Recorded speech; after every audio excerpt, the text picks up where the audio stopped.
1507 সালে আজকে দিনে ইংল্যান্ড ও নেদারল্যান্ডসের মধ্যে বাণিজ্য চুক্তি সম্পাদন। 1661 সালে আজকে দিনে আইজাক নিউটন কেমব্রিজের ট্রিনিটি কলেজে ভর্তি হন।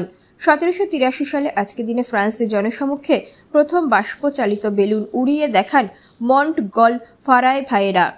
1806 সালে আজকে দিনে লুই বোনাপার্ট হল্যান্ডের রাজা নিযুক্ত হন। 1827 সালে আজকে দিনে উসমানীয় সাম্রাজ্যের কাছে গ্রিক রাজধানী এথেন্সের পতন। 1849 সালে আজকে দিনে ডেনমার্কে রাজতন্ত্র সাংবিধানিক স্বীকৃতি পায়।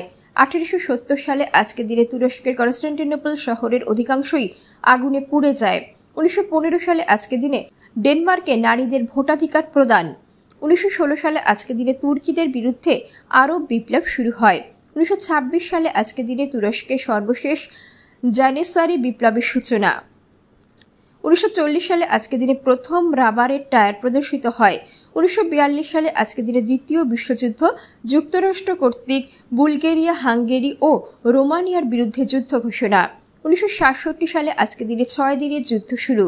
1972 সালে আজকে দিনে সুইডেনের রাজধানী স্টকহোমে জাতিসংঘ মানব পরিবেশ সম্মেলন শুরু। 1972 সালে আজকে দিনে স্টকহোম বৈঠকে প্রতি বছর এই দিনে বিশ্বের পরিবেশ দিবস পালনের সিদ্ধান্ত গ্রহণ করা হয়। 1975 সালে আজকে দিনে কমন মার্কেট থাকা না থাকা নিয়ে ব্রিটেনের ইতিহাসে সর্বপ্রথম গণভোট। অধিকাংশ ভোট কমন মার্কেট থাকার পক্ষে পড়ে।